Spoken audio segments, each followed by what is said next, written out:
Josh Hoover's Heisman hype just took a huge dip as he folds at the end of TCU's big-time loss versus Arizona State. Oh yeah, it's locked on Horned Frogs. Play my music.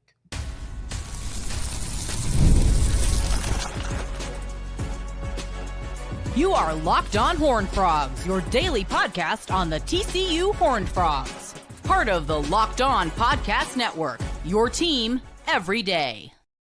What's going on, family? Welcome back to another episode of the Locked On Horned Frogs podcast, your number one daily one-stop shop for everything TCU athletics after a win or a loss, Monday through Friday and 2 times on today. I, of course, am Darian Gray, a.k.a. the Mouth of the South, 817 Raised. And today's episode is all about TCU's last-second loss to Arizona State. And in my opinion, this was a waste of a strong defensive performance in the fourth quarter. I know that the defense got a lot of flack. I know that they got a lot of hits on social media because they had some big-time moments in which they came up short. But unfortunately, when everything was on the line, when all the chips were on the table, it was Josh Hoover with 2 attempts at a defining moment, and he came up short in devastating fashion on both times. It wasn't just Josh Hoover couldn't get them down the field. Josh Hoover had 2 turnovers in the matter of 5 minutes, and I believe that his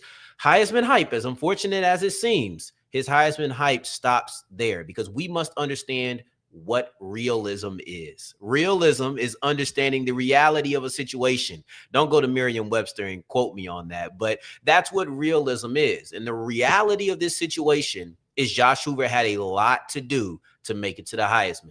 He had a lot to overcome, mostly preconceived notions about him and his team. Games like this on a Friday night where everybody's watching and you have 2 critical turnovers and really, in my opinion, looked flustered and looked rattled, looked very un-Josh Hoover-like.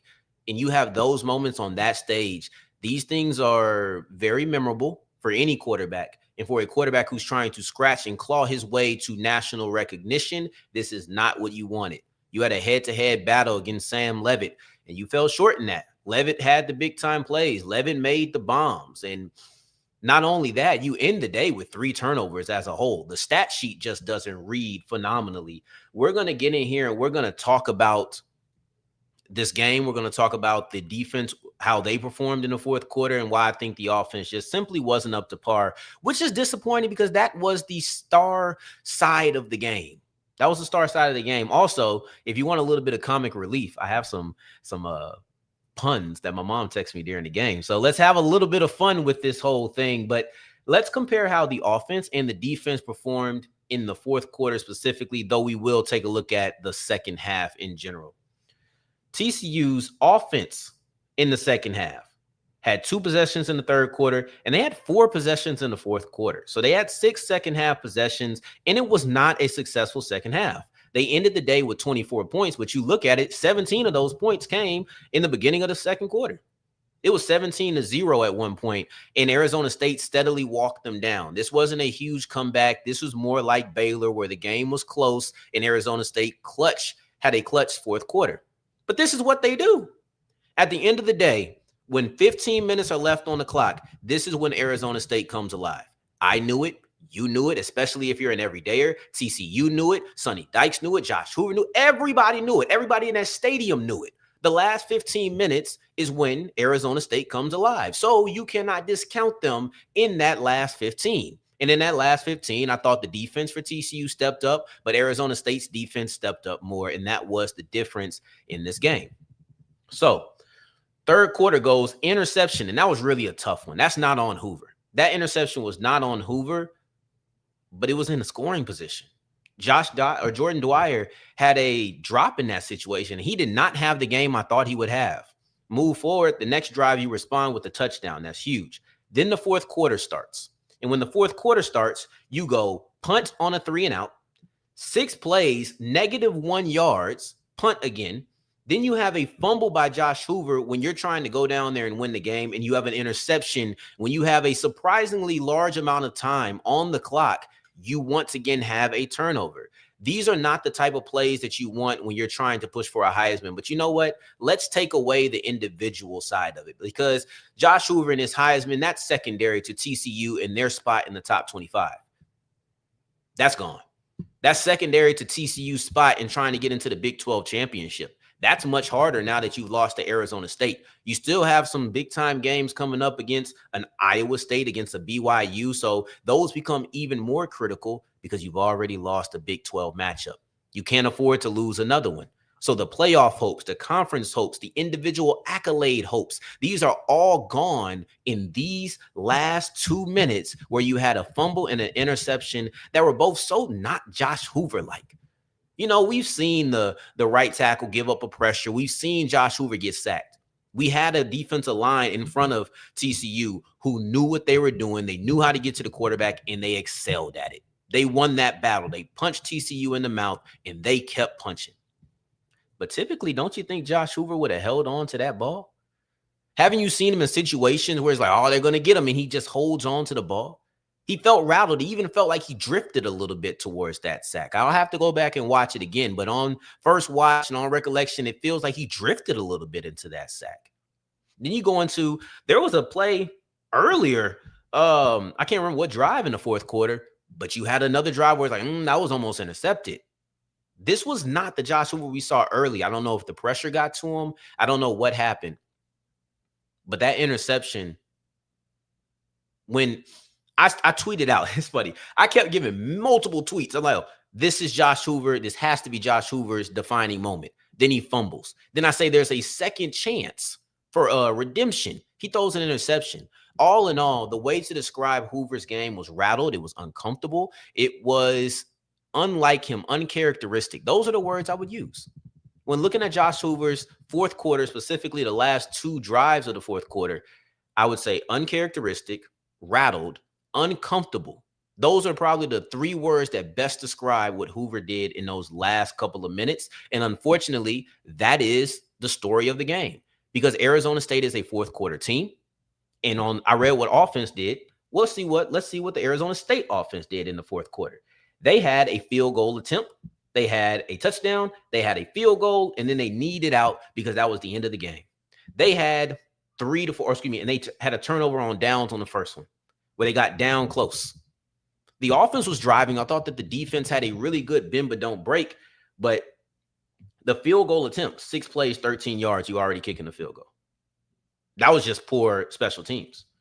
You know, the touchdown was 11 for 73. That was definitely a drive. But at this point, we've all seen teams. We maybe had our favorite teams, right? This could be anybody. But we've all seen teams where the offense is the star of the show and the defense is holding up. They're holding up. They're holding up. And you're wondering why your offense is not capitalizing on the surprising performance by the defense. That is how I would characterize this. And we all know how this goes. Either your defense continues to stand tall, and that's the talk of the day, or they finally give something up. And they finally did with an 11-play, 73-yard drive. But you gave them bad field position, 6 for 13, or 6 plays, 13 yards. So for those who just joining, I know it's a live show. 6 plays, 13 yards, you're already in field goal range. 5 plays, 9 yards, you're in field goal range. The fact that they held up and only allowed a touch or a field goal on that last drive is a win for the defense. This defense played well enough. I know there was a point where it felt like everything was going for Sam Levin and he was cooking, and he was. But when it came down to the critical moments in the fourth quarter, I felt like the TCU defense, they stepped up. The offense didn't. And when your star side of the ball doesn't step up, typically you're not going to win games. That's what happened today. Now, as we keep pushing, we're going to eventually read some of these things. But some of these comments. But right now, we're going to keep rolling, talking about this devastating loss TCU had to Arizona State. But there is one surprising star. And you know what? I'll even show you guys what the thumbnail was supposed to be. I was feeling good, and I created a thumbnail for a win. But now we have a thumbnail for a loss, and we'll go into all of it as we continue with Locked On Horned Frogs. Today's episode is brought to you by Mazda. You can move through life, or you can find things that move you. It is your choice. You can choose to get out there, choose your people. You can choose to go for it. Like, really, go for it. Just choose to do something that moves you. Mazda crafts cars for those who choose to do more than simply move. Mazda, move and be moved. Today's episode is also brought to you by DoorDash. It's almost the weekend, and maybe you're about to eat your feelings away while you watch more college football. I understand. Unfortunately, we have to look back on this game and crown this week's MVP on Who Delivered, powered by DoorDash. Just like you can win every Saturday with DoorDash Streaks, saving more time every time you order. These players delivered when it mattered the most. Let's break it down. For the Frogs, it's Kaleb Elarms-Orr, and we're going to talk about him in a minute because, spoiler, he is the unexpected star. He had a few big-time plays, too many to just give him one, but this was a star player led by his sacks of Sam Levitt. So, no hesitation, no delay, and if you've been watching week by week, you've noticed that this is not a fluke for the linebacker. Just like Elarms-Orr delivered for the Frogs, DoorDash delivers your Saturdays. With DoorDash Streaks, you save every Saturday you order, stack it up all season, and you can save up to $250, including $100 in DoorDash credits. Order this Saturday. Terms apply. Promo period through November 18th. And today's episode is lastly brought to you by Peloton. Peloton is shaping the future of fitness with the brand new Peloton Cross Training Tread Plus, powered by Peloton IQ. It's their most advanced equipment yet, designed to give you real-time guidance in endless ways to move. I know I'm going to want to move this game off. I'll tell you that right now. This is training reimagined. Peloton is built for breakthroughs with tools that help you plan, stay motivated, and reach your peak performance. Get on that bike. Pump it away. You know what I'm saying? Sometimes we upset and we just going hard, and all of a sudden you done hit new goals that you never thought you could. And that swivel screen that Peloton has, yeah, that's a game changer. You can go from running to the tread plus strength training without missing a beat. So let yourself run, lift, flex, and push forward. Explore the new Peloton Cross Training Tread Plus today at onepeloton.com. As we continue rolling with today's post-game episode of Locked On Horned Frogs, thank you to everybody who is here. You want to have a little bit of fun? Let's read things that my mom texted me during the game, because my mom thinks that she apparently is Wanda Sykes. And let's read these little puns. She says, "Here comes the pain." Okay. Battle was ready for a battle on the first touchdown. I'm assuming that pain pun was on his first touchdown. What else did she say? Roger that. Then here comes the pain. Oh, then that was here comes the pain. So these are just coming up little things that my mom said. So shout out mom, making an appearance on the show. Love you, mom. But yeah, we're gonna get into some of these comments. But first, Kaleb Elarms-Orr. It really is difficult when you go through a loss, especially a loss like the one that TCU had, because you're not going to want to give players any sort of shine. But Kaleb Elarms-Orr, to me, was the star of the game. And that speaks volumes in a game with Sam Levitt, in a game with Josh Hoover. Jordan Tyson in his last touchdown may have earned star of the game over Elarms-Orr. So let's keep it on the TCU side of things. But the linebacker was a star. The linebacker had a standout performance. The linebacker is the player of the game. And there's too many moments to point to just boil it down to one. But I do have about 3 to 4. And then we'll start reading some things from the comments. 2 sacks on Sam Levitt. And the biggest talking point, or one of the biggest talking points coming into the game, was the idea that Sam Levitt is a difficult player to defend when you're getting after him. He can throw the ball better for some reason under pressure. He runs the ball phenomenally. He's extremely elusive. That's the way that he was marketed. And I mean, after 60 minutes, it's pretty difficult to argue with the marketing. This is who he is. Sam Levitt is a very elusive player. He is a talented, very spontaneous player. And I think that when he lives in spontaneity, that's when he excels. And you saw that multiple times. But 2 times you weren't able to see that is when Kaleb Elarms-Orr came off of that left side. Now, I'm going to take it back to my old high school days, because that's the last time I played football. But that blitz stunt, we would call that whip. That's what we would call it, where the linebacker comes across the edge or around the edge and he attacks the defense or attacks the quarterback. Not saying I did that a couple of times, but I wouldn't say that I was unsuccessful when I did it. But no, Kaleb Elarms-Orr had 2 sacks on these plays, and he was very successful. He was very successful on the day. He also might have been the only guy to stop Raleek Brown in space as the first tackler. There was a play where Malik Brown was out on the edge and Elarms-Orr ran through and he scooped the one leg that was closest to him and brought him down. It felt like nobody could really stop him that day, like or tonight, I should say. It felt like nobody could stop Malik Brown.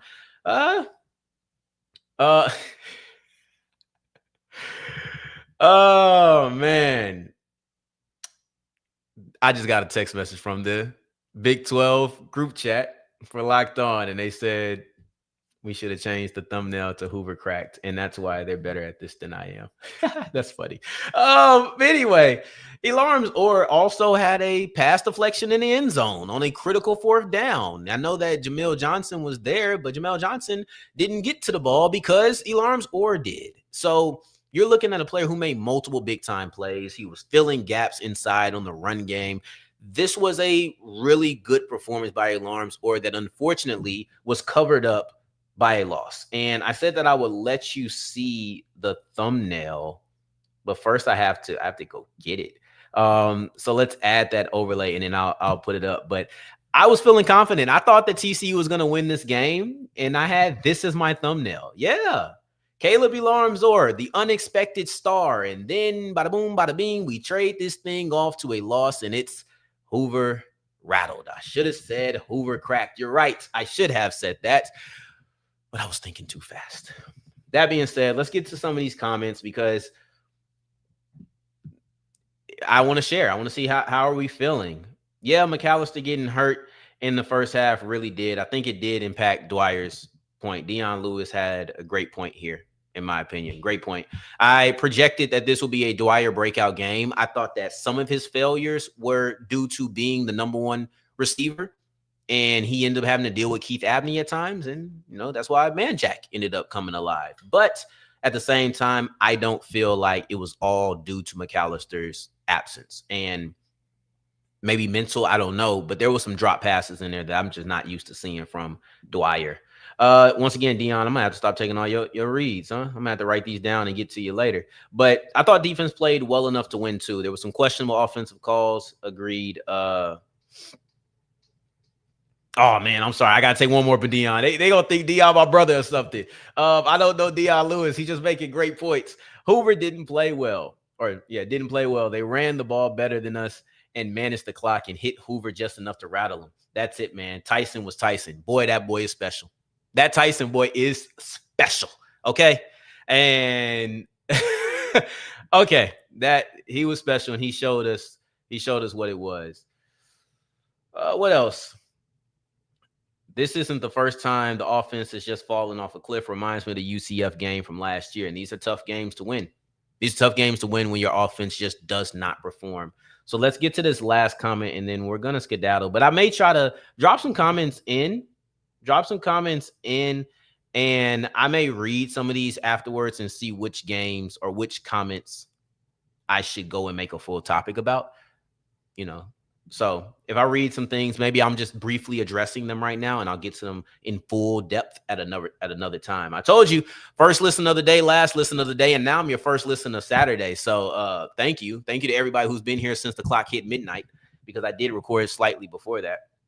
But Connor Dansport says, I feel like if we had Barnes, we win easily. 12 yards rushing makes play action irrelevant. Then he gets sacked because they have no respect for the run game. I think that Kavorian Barnes' absence was felt for the first time. And last week you were able to overcome it with